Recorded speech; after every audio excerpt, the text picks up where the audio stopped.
C'est une foule compacte qui se presse aux portes de cette église. Ce dimanche est un jour saint pour les orthodoxes. Mais la plupart de ces habitants viennent aussi par nécessité. Ici, la fin de l'office est l'occasion d'une distribution alimentaire. S'il vous plaît, ne demandez rien de plus pour vos voisins et vos proches. Vous êtes déjà plus de 500 personnes ici. Les denrées sont trop rares pour être partagées et l'église trop petite pour accueillir toute la foule. Nous avons tous besoin de manger et en ce moment c'est impossible de travailler. Dans ces sacs, quelques conserves, des pâtes, du blé, des réserves pour quelques semaines. Car ces habitants sont parmi les plus pauvres de Kramatorsk. Pour eux, impossible de fuir la guerre. Alors ils se préparent au pire, une avancée de l'armée russe jusqu'aux portes de la ville.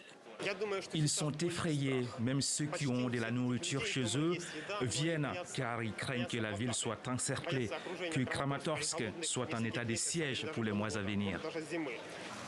Le Donbass vit au rythme des pénuries. Dans ce marché en partie détruit par les bombardements, la plupart des étals sont déserts. Ceux qui restent ouverts commencent à manquer de produits de base, alors les prix augmentent. Tout a beaucoup augmenté. C'est plus de 2 fois plus cher qu'avant. C'est la conséquence de difficultés d'approvisionnement. Ces dernières semaines, cette commerçante multiplie les allers-retours. Un trajet de plus de 8 heures pour garder sa boutique ouverte. Nos fournisseurs sont partis de la région et ils ne nous ont rien laissé. Du coup, on est obligé d'aller jusqu'à Dnipro ou Pavlograd et par nos propres moyens. Le Donbass est désormais la région la plus isolée d'Ukraine. C'est ici que la sécurité alimentaire est la plus menacée.